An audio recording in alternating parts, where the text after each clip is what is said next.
Assalamualaikum warahmatullahi wabarakatuh. Perkenalkan, nama saya Anissa Nazwa Natijatul Aulia. Di sini saya akan menyampaikan materi tentang masalah sosial, pemecahan masalah sosial, dan manfaat penelitian sosiologi bagi pembangunan. Baik, materi yang akan saya sampaikan itu mengenai masalah sosial, pemecahan masalah sosial, manfaat penelitian sosiologi bagi pembangunan. Baik, materi pertama yang akan saya sampaikan itu, apa itu masalah sosial? Masalah-masalah sosial berhubungan erat dengan nilai-nilai sosial dan lembaga-lembaga kemasyarakatan. Masalah tersebut bersangkut paut dengan hubungan antar manusia dan dinamakan masalah karena bersangkut paut dengan gejala yang mengganggu hubungan kekerabatan dalam masyarakat. Masalah sosial ini menyangkut nilai-nilai sosial yang berhubungan dari segi moral. Dikatakan masalah karena menyangkut tata kelakuan yang berlawanan dengan hukum yang bersifat merusak. Biasanya masalah sosial timbul dari kekurangan dalam diri manusia atau sebuah kelompok sosial yang dapat diklasifikasikan dalam 4 kategori berikut. Yang pertama ada faktor ekonomi. Timbulnya masalah dari faktor ekonomi ini contohnya seperti kemiskinan, pengangguran, dan sebagainya. Yang kedua ada faktor psikologis. Timbulnya masalah sosial dari faktor psikologis itu seperti penyakit syaraf, bunuh diri, dan disorganisasi jiwa. Yang ketiga ada faktor biologis. Timbulnya masalah sosial dari faktor ini seperti penyakit.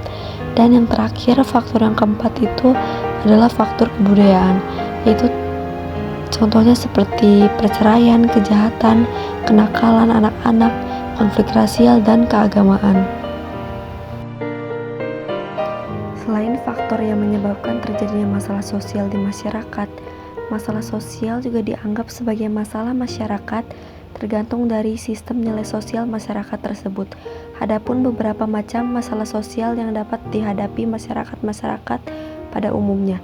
Yang pertama itu ada kemiskinan, yang kedua kejahatan, yang ketiga disorganisasi manusia, yang keempat peperangan, yang kelima masalah generasi muda dalam masyarakat modern, yang keenam pelanggaran terhadap norma-norma masyarakat, yang ketujuh masalah kependudukan, yang kedelapan masalah lingkungan hidup, dan yang terakhir masalah birokrasi. Baik, materi selanjutnya adalah pemecahan masalah sosial.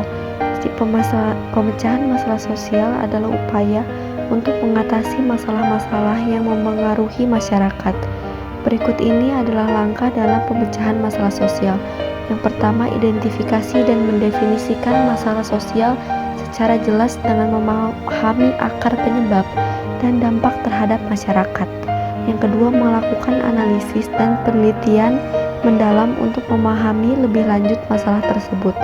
Yang ketiga, melakukan kolaborasi dengan berbagai pemangku kepentingan seperti pemerintah, LSM, komunitas, dan sektor swasta.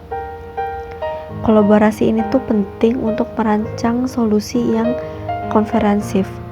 Yang keempat, perencanaan tindakan konkret dan terinci untuk mengatasi masalah sosial. Yang kelima, implementasi menjalankan rencana tindakan dengan cermat. Yang keenam, melakukan evaluasi dengan tinjau hasil dan efektivitas tindakan yang telah diambil. Gunakan data dan informasi untuk mengukur dampak positif atau negatif yang telah dicapai. Yang ketujuh, jika evaluasi menunjukkan bahwa tindakan yang diambil tidak efektif, lakukan perubahan dan penyesuaian yang diperlukan. Yang kedelapan, melibatkan masyarakat dalam seluruh proses pemecahan masalah sosial. Ini menciptakan rasa kepemilikan, partisipasi aktif, dan dukungan yang kuat dari masyarakat. Yang kesembilan, pengukuran dampak dalam jangka panjang dari tindakan pemecahan masalah sosial. Pemecahan masalah sosial adalah proses yang kompleks dan memerlukan dedikasi serta kerjasama dari berbagai pihak. Dengan langkah yang tepat, masalah sosial dapat diatasi secara efektif, menciptakan perubahan positif dalam masyarakat dan mendukung pembangunan yang berkelanjutan. Baik, selanjutnya mengenai manfaat penelitian sosiologi bagi pembangunan.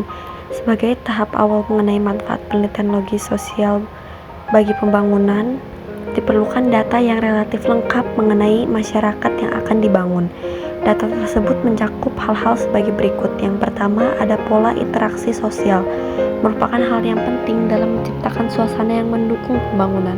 Dengan mengetahui pola interaksi sosial yang berkembang dalam masyarakat, maka dapat digariskan haluan tertentu untuk memperkuat pola interaksi yang mendukung dan menetralisasi pola interaksi yang menghalangi pembangunan. Yang kedua, adanya kelompok sosial yang mempunyai kekuasaan tidak resmi dapat dijadikan panutan bagi pembangunan. Yang ketiga, kebudayaan yang berintikan pada nilai-nilai dan sangat berpengaruh dalam mendukung pembangunan serta tidak memiliki pengaruh negatif terhadap pola-pola pembangunan tersebut. Yang keempat, ada lembaga-lembaga sosial yang merupakan kesatuan kaidah-kaidah yang berkisaran pada kebutuhan dasar manusia dan kelompok sosial. Yang kelima, stratifikasi sosial yang membeda-bedakan penduduk dalam kelas tertentu secara vertikal. Pentingnya stratifikasi ini untuk mengidentifikasi pihak mana yang dapat dijadikan pelopor pembangunan atau panutan pembangunan. Selanjutnya, sosiologi itu berguna untuk memberikan data sosial yang diperlukan dalam tahap perencanaan pembangunan maupun pelaksanaan pembangunan. Dalam tahap pembangunan ada yang harus dilakukan, yaitu analisis terhadap dampak dari sosial pembangunan itu. Berikut ini beberapa program yang harus dilakukan. Yang pertama, pengembangan ekonomi kerakyatan. Yang kedua, pengembangan kualitas sumber daya manusia. Dan yang ketiga, pembangunan infrastruktur. Mengenai segala hasil penelitian sosiologis yang telah dilakukan, berbagai tahap penelitian sosiologis sendiri memiliki banyak manfaat bagi pembangunan sosial, ekonomi, dan politik. Terima kasih, sekian materi yang dapat saya sampaikan. Semoga bermanfaat. Wassalamualaikum warahmatullahi wabarakatuh.